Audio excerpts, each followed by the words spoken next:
Okay, let's get started. Today, we're really diving deep, tackling something that pushes against, well, a lot of our basic modern assumptions. We definitely are. We're heading into the later thought of Martin Heidegger, which is, let's be honest, pretty dense territory, complex, sometimes controversial. For sure, we're looking at his critique of technology, but maybe more fundamentally, his whole questioning of being itself. That's the heart of it. This isn't just philosophy history. We want to give you, the listener, some tools, maybe the different lens, to question how we understand reality, knowledge, even the crises we're facing now. So the big questions are, how do we actually think? Yeah. And what's really going on in our modern technological age? Exactly. And why does Heidegger insist that paying attention to this concept of being, Sein, in German, why is that presented as, well, almost the only way through? It really does sound like a fundamental rethink, like changing the operating system of Western thought. Yeah. So to even begin, we need some key terms on the table right away. Absolutely. Two crucial ones for his later work, Enframing and Destining. We have to unpack those first. Okay, let's start with Enframing. Gestell in German. It sounds like framework, but it's more than that, isn't it? Oh, much more. It's not just a structure. It's the dominant mindset of modernity.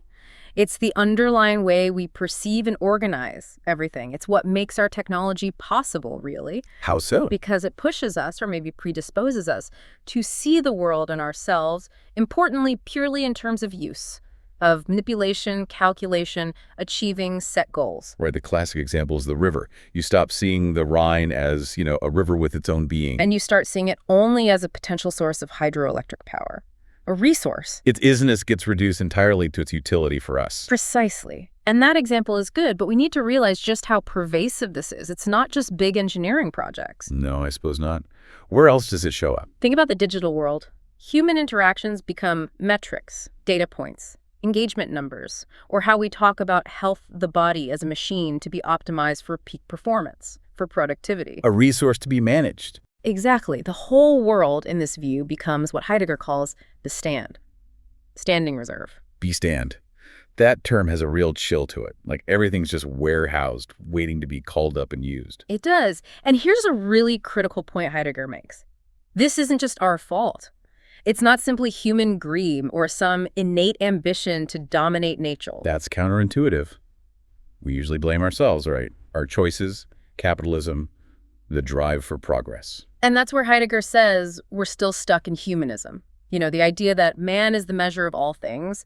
He argues humanism isn't the root cause of this technological mindset. Just an expression of it. Exactly. It's a symptom of something deeper, something that was already in motion long before the Renaissance put man at the center. And framing comes first. Okay, so if this all-encompassing technological view didn't just spring from human will or ambition, where does it come from? This is where it gets really challenging, I think. It is, because Heidegger claims it comes from what he calls a destining Geschick of being itself, primordial being. Wow.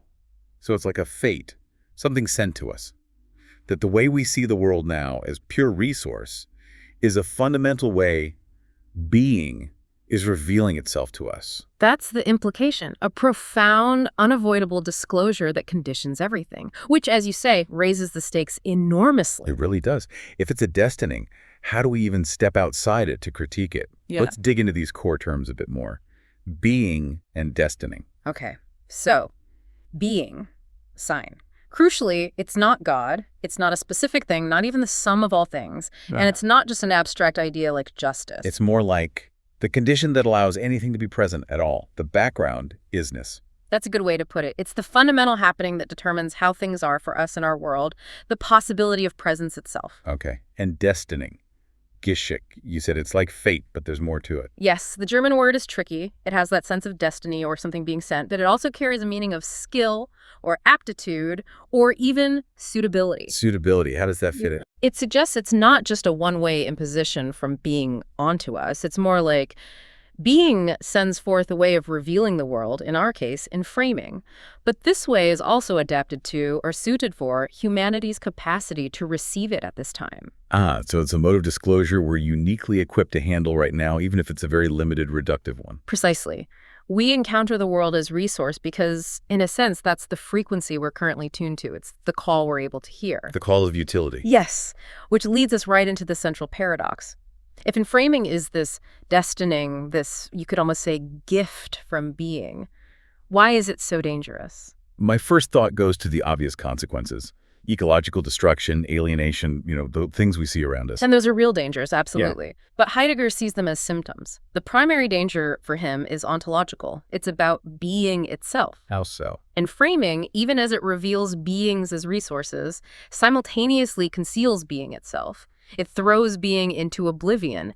It's a way of revealing that actually blocks the view of what revealing is. So by focusing laser-like on the utility of the tree, the data stream, the energy potential, we completely lose sight of the sheer miracle that things are present at all. The underlying event of being gets forgotten. The world just becomes this huge inventory, a management problem. Exactly. And the ultimate danger is that we might forget the question of being entirely. That thinking itself becomes impoverished, reduced solely to calculation and problem solving. We stop thinking, essentially. Which brings us to something I find really challenging about his later work, the turn away from action. If the danger is this immense, this totalizing, shouldn't our response be immediate action? Protests, new policies, technological fixes? You'd think so, wouldn't you? But remember what we said about humanism. For Heidegger, our very modes of planning, willing, acting, especially heroic interventions, are already caught within the logic of enframing. So trying to fix the climate crisis with purely technological solutions like massive solar arrays.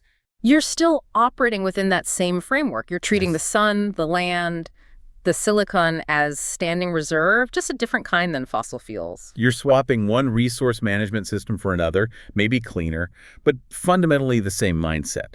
The Gestell persists. Precisely. So realizing the danger isn't a call to arms in the usual sense. It's a call to think, to step back and attend to what's actually happening with being itself before jumping to solutions defined by human goals. It requires a kind of letting go, resignation. Resignation in a specific sense, yes. Not despair, but letting go of the illusion that we can manage and control everything. Letting being be. And this is where that Hölderlin quote fits in. Where danger is, grows also that which saves. Exactly. The danger itself becomes the point of turning, the sheer extremity of enframing, the dawning realization that we're about to forget.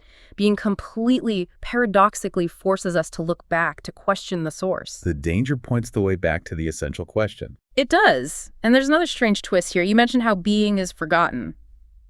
Well, Heidegger suggests this oblivion actually protects being in a way. Protects it. How? By being ignored. Sort of. Because enframing blinds us to being in its fullness. We can't subject being itself to our technological manipulation. We try to grasp, categorize, and control everything as a being, an object, a resource. But being isn't just another object on the list. Exactly. So by being neglected in our calculations, by falling out of our managerial view, being is, ironically, shielded from being reduced to just another input for our projects. It's left alone, guarded from our will to power. So our role shifts dramatically, not the commander, but the shepherd. The shepherd of being, yes. Attending, waiting, listening for a different kind of disclosure, not imposing our will. That's a huge shift from the earlier Heidegger and certainly from the existentialism that drew heavily on his early work. This brings us to that philosophical turning point. Yes, the definitive break, particularly clarified in the letter on humanism. He actively repudiated the way existentialism, especially Sartre's version, had taken his concepts. Right, let's unpack that Sartre connection, because it was such a major moment in 20th century thought. Sartre really seized on day in human existence. And anchored it completely in the individual's subjective experience, radical freedom, angst, the whole package. Existence precedes essence. You're thrown into the world, a blank slate, and you create yourself through choices, right? Out of nothingness. Exactly. Man, as this project, creating meaning ex nihilo, which leads to that crushing sense of absolute responsibility and the temptation of bad faith pretending you're not free. It's the ultimate philosophy of the self-made individual, the heroic subject defining their own reality. And Heidegger looked at that and essentially said, that's just old metaphysics in a new guise. You've swapped God for the individual subject as the ultimate ground, but it's still grounded in a subject. So, for the later Heidegger, our thrownness Geworfenheit isn't just random. No, he reinterprets it. We are thrown, yes, but by being itself into the truth of being. The throwing originates from being, not from nowhere. The focus shifts from the human experiencing thrownness to being doing the sending or destining. That's the crucial move, and it redefines existence standing out. It's not standing out into the void of your own subjective freedom, but standing out into the open clearing of being, where being itself can be revealed. So the human isn't the source of meaning, but the site, the place where being shows up. Beautifully put, the locus of disclosure, which leads to that core reversal. What is essential is not the human being, but being. That really turns humanism on its head. Completely. Man's role changes from self-creation to guardianship. Guard the truth of being. Become the shepherd of being. It's a direct rejection of that whole tradition focused on the subject. Descartes, Kant, Sartre, what he saw as the dead end of the metaphysics of subjectivity. And this philosophical change, it comes with a very different feel, doesn't it? A different emotional tone. Oh, absolutely. Think of early Heidegger, being and time. It's all about angst, resolve, facing death, the decisive moment. Very intense, very active in a way. Whereas the later work feels more like patience, resignation, expectation, listening. Yes. The image shifts from the resolute individual forging ahead to the wanderer on the forest paths, Holzwich. Someone attuned to the quiet rhythms of dwelling, attuned to what he calls the fourfold. We'll definitely need to unpack the fourfold later. Yeah. Earth, sky, mortals, divinities. Right. It's a move from a crisis mentality to a more receptive waiting mode. Humility replaces heroic striving. But it's interesting that sources note that even with this huge shift in tone and focus, the underlying purpose stays quite consistent. That's true. From beginning to end, he's trying to break the stranglehold of what he saw as overly technical academic school philosophy, the kind of thinking that's just calculation and system building, already trapped within Enframing. He always wants to provoke a more original encounter. Yes, an immediate encounter with things we think we already know, but have actually ignored or covered over. The simplest things that are hardest to think. Things that are right in front of us, but our usual ways of thinking make them invisible. Which brings us right back to technology. To really get the danger, we need to see technology as more than just gadgets. Exactly. People hear critique of technology and think he wants us all to go live in huts. It's a complete misunderstanding. He defines technology fundamentally as a mode of revealing, a way of unconcealment, a way truth happens, Alithia. putting technology in the realm of truth. That's a radical step. It means technology isn't neutral. It shapes what we take to be real. Precisely. But the kind of truth it reveals is the issue. Its essence isn't technological. Its essence is enframing Gestell. And enframing is that specific way of revealing that. That challenges nature, challenges everything to show itself only as standing reserve, to stand, as quantifiable, calculable resource. The wind is only potential energy. The soil only nutrient ratios. The person only human resources. Yes. It's not that the machines use the resources. It's that the underlying mindset predetermines that everything is a resource, just waiting for the challenge of the machine or the system. Nature loses its own standing, its own way of being. It exists only relative to our projects. Its value becomes purely functional. How much can we extract? How efficiently can we process it? Now, this leads to one of his most debated points. The idea that technology is somehow prior to science. That seems backward, doesn't it? Surely science comes first, then engineering applies it. Historically, yes, theory often precedes application. Newton comes before the steam engine, in simple terms. But Heidegger flips it when thinking about the underlying aim or purpose, the telos. He thinks the technological aim was there first, driving science. He argues that modern theoretical physics, right from its beginnings, was implicitly aimed at technological control. How would that work? By setting nature up, as he puts it, to exhibit itself as a coherence of forces calculable in advance. The very way physics frames nature mathematically is already geared towards prediction, manipulation, management. It's already seeing nature as something to be controlled. So the goal isn't just pure understanding, but understanding for the sake of mastery. That's the argument. The mathematical blueprint is the plan for exploitation. Science becomes the theory that serves the practice of the Gestell. The physicist, perhaps unknowingly, is preparing the ground for revealing nature as mere standing reserve. The whole system is tilted that way, which helps us see why enframing isn't just in labs or factories. It seeps into everything: culture, art, religion. Can you give some examples of how enframing shakes culture? Sure, think about art. When art stops being this unique, potentially disruptive encounter with truth and instead becomes an object designed to provide predictable aesthetic experiences, that's enframing. It becomes the culture industry. Right.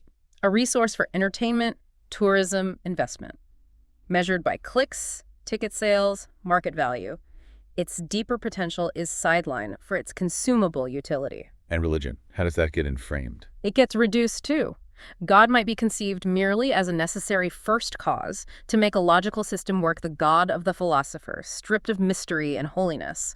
Or faith itself gets reduced to religious experience. Like aesthetic experience, something subjective, manageable, quantifiable. Exactly. Another internal state to be analyzed or cultivated rather than an encounter with something wholly other. The sacred can't be managed or calculated, so it recedes. And even language, our tool for thinking, gets caught up in this. You mentioned total mobilization.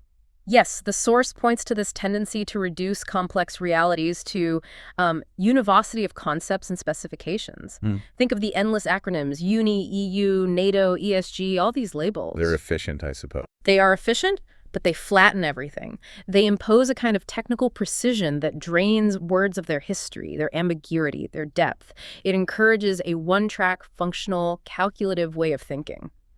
Mindless precision, almost. It really does feel like a powerful, pervasive force. Did Western thought just inevitably lead us here? Heidegger makes the strong case that it did, that the entire history of Western metaphysics paved the way, laid the blueprint for Gestell. It started very early with how we even defined what a thing is. How did those early definitions set the stage? Well, first there was the idea of a thing as a substance that has properties, accidents. Then came the influential model of formed matter, hylomorphism, matter and form. Like Aristotle, the statue is matter, bronze, given form, the shape. Exactly. And that form-matter distinction is key. Because when you define a thing by the form imposed on its matter for a specific purpose, a chair is wood formed for sitting, you've already tied the thing's essence to its usefulness, to its equipmentality. You're already thinking about what it's for. You are. It's the beginning of seeing things in terms of function. Then the scientific revolution solidified this. Newton's laws, the dominance of mathematics. How did that change things? It established nature as this uniform, predictable system governed by universal laws of motion. No longer did things have their own inner telos, their own purpose, like in Aristotle. Now everything just moved according to external mechanical forces within a calculable space-time grid. And math became the language that unlocked this grid. Yes, but crucially, as a projective method. Mathematics sketches the structure of reality in advance. It dictates how nature must appear if it's to be known scientifically. Anything that doesn't fit the mathematical model gets sidelined as subjective or secondary. And Kant takes us to its philosophical conclusion. You could say that. Kant's framework of pure reason, the categories of understanding residing in the human mind, basically decides ahead of time what is a thing must be. The structure of our knowing determines the structure of the known. Which provides the ultimate justification for rearranging the world according to our rational plans. It provides the philosophical blueprint for seeing the world as something fundamentally knowable, calculable, and therefore manageable, ripe for being transformed into sheer resource by a rational, calculating subject. Okay, this paints a pretty bleak picture. If our entire philosophical tradition, our very tools of reason, are embedded in this enframing, how do we get out? We can't just argue our way out using the compromised tools themselves. Exactly right. That's why Heidegger talks about a leap, a Kehre, a turning. It requires something other than logical argument within the system. It needs a new and original encounter with the things themselves. And this starts with rethinking the most basic concept. Yeah. Truth. Away from just true or false. Yes, back to that Greek term, aletheia. Which means? Literally unconcealment, a meaning not, and lethe related to being hidden, forgotten, concealed like the river Lethe in mythology. He uses this etymology to pry open the concept. So truth isn't about a statement matching a fact. Not primarily. It's more like a dynamic process. Things emerge from concealment into presence. They become unconcealed. Like clearing mist. You see parts of the landscape emerge, but other parts remain hidden. That's a great image for it. It's always partial, always ongoing, which leads to his really radical claim, truth is simultaneously untruth, or rather, truth involves concealment. How does revealing something also conceal something? Think about focusing on one aspect of a thing. When you focus intensely on the function of a tool, say a hammer, you bring its utility into the light, its hammerness. But in doing so, you might conceal. The wood it's made from, the tree it came from, the steel head, the mine. Exactly. The bringing forth of one aspect pushes other aspects back into shadow. Every unconcealment, aletheia, necessarily involves a simultaneous concealment, lethe. They are inseparable. This kind of seeing, it requires a very different way of thinking. Not calculation, but contemplation. What does Heidegger say makes an essential thinker? He sets the bar incredibly high. He contrasts the essential thinker with, say, the academic philosopher churning out papers. The essential thinker is someone destined, almost fated, to wrestle with one single, inexhaustible thought their entire life. One thought. The thought concerning beings as a whole, the fundamental question of being. Their job isn't accumulating information, but deepening the question itself. And the method for this is interpretation. The hermeneutical circle. Yes, hermeneutics is the theory of interpretation. The circle just describes the fact that we never approach anything, a text, a situation, being itself neutrally. We always bring presuppositions. Our background, our perspective, the concepts we already use. Right, a forehaving, our background, a foresight, our specific angle, and a foreconception, our existing ideas. You can't escape this circle of pre-understanding. So the goal isn't to get out of the circle. No, that's impossible. The goal is to enter it consciously in the right way. To be aware of our starting point so we can genuinely engage with the thing itself rather than just projecting our biases onto it. It allows for a truly thoughtful interpretation, an unfolding Auslegung of meaning. And the ultimate aim of this interpretation is to grasp the unthought in the work of past great thinkers. Not just what they said, but the underlying question or impulse that drove them to think, even if their own words didn't fully capture it or perhaps even obscured it. Which is why he goes back so far, past Plato and Aristotle to the pre-Socratic. Exactly. He sees them as thinkers who existed before the founding of metaphysics, before being got locked into concepts like substance or form matter. He tries to reread them, retranslate them, listening for echoes of a non-metaphysical, non-enframing way of thinking. Let's try the really dense example you mentioned, his reading of Parmenides. The standard translation is something like, one should both say and think that being is. Seems simple, almost obvious. The foundation of logic, really. But Heidegger says that translation is already forcing Parmenides into our later grammatical and metaphysical boxes. Yes. He argues the original Greek isn't a smooth sentence like that. It's more fragmented, paratactic. He breaks it down word by word, trying to hear the original force. His retranslation is notoriously awkward in English, something like, useful is the letting lie before us in the taking to heart, too. Being present. Okay. Wow. How do we even unpack that? Useful. That's translating the key word cress, usually rendered it is necessary or one ought. Heidegger connects it to use or needfulness. Not utility, but more like the fundamental usage or ordering principle that lets things be present. So cress is the event that allows things to emerge from hiddenness and linger for a while in the open. The principle of measure. That's the idea. It governs how things arrive and depart, how they presence. It's the needful way things happen. So Parmenides isn't stating a logical fact, being is, but pointing to the event of presencing itself, governed by this needful usage. That's the hermeneutical move. And it makes sense of the seemingly flat ending, being present. Heidegger says this isn't a trivial tautology. Being is being present. It's pure phenomenology. Look, see the structure of presencing itself. Don't immediately cover it over with explanations or causes. Just witness the sheer event of appearance. That's radically different from seeing things as resources. It's the absolute counter-movement from a world defined by calculable utility to a world appreciated for its unfolding presence. And if this is the kind of thinking required, it needs a different kind of language, too, which is why poetry becomes so important for him. Right. Poetry takes on a special role, more so than maybe painting or sculpture. He argues it does because language is primary. Language is where the world first comes into the open, where things are named and revealed. But it's also, as Hölderlin said, the most dangerous of goods, because it can also conceal, distort, and calcify into slogans. And poetry, for Heidegger, uses language in a special way. Yes, it's the saying of world and earth. It resists being flattened into mere information or technical jargon. Good poetry creates a kind of thinking confrontation. Thinking itself becomes almost a co-poetizing. So poetic language isn't just expressing feelings. It's revealing truth in a non-reductive way. Exactly. The poetic word is often enigmatic, a hinting sign he references Hölderlin again. We are a sign that is not read.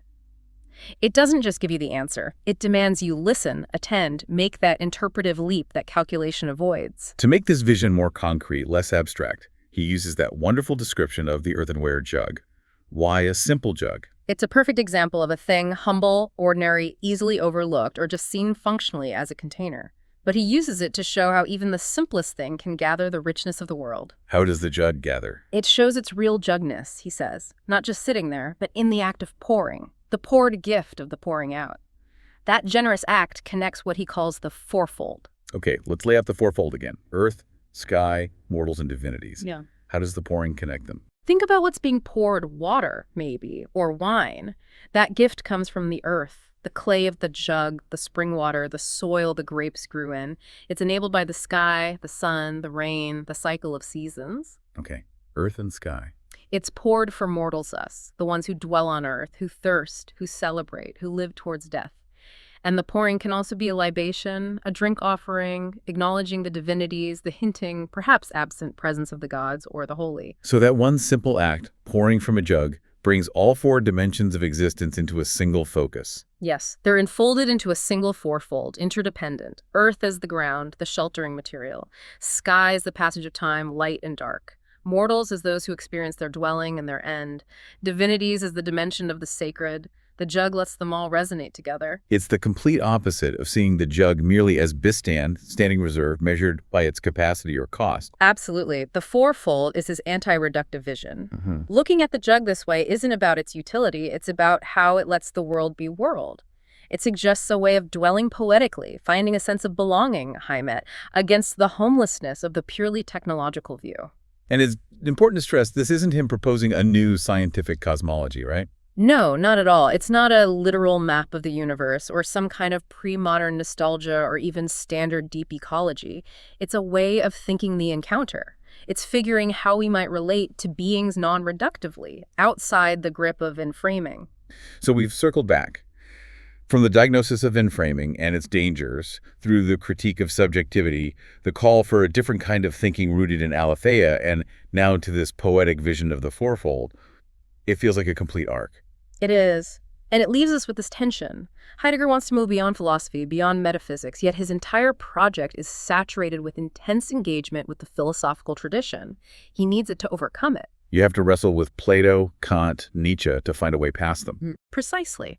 So his later thinking isn't offering a neat worldview or system with easy answers. It's certainly not mysticism in a simple sense. It's about constantly refining the question, formulating the most fundamental, most adequate question for our time. And those seemingly circular tautological phrases he uses, presence, that is to say, presences, the world, worlds. They function almost like reminders. Stop explaining, stop reducing, just see. See the is, the event of presencing, without immediately subjecting it to our usual categories of scientific reason or subjective will. It's a demanding path. And maybe, if we want to follow it authentically, we can't just stop with Heidegger's own words. That's the ultimate challenge, isn't it? To try and reach back to the original impulse, the initial sting that drove his thinking, the deep unease with how being was being forgotten, and think from there, perhaps even beyond where he explicitly took it. Which leaves us, and you listening, with that stark maxim that guided his later years. It really turns the focus back on us. Most thought-provoking in our thought-provoking time is that we are still not thinking. Powerful challenge. And maybe the final provocative question for you to take away from this deep dive is this. If genuine thinking only starts when we admit we don't really know what reality or truth means, what assumptions about the most ordinary things around you, maybe the device you're listening on right now, the chair you're sitting in, what assumptions about their simple utility or function would you need to let go of right now to truly begin to think in this deeper sense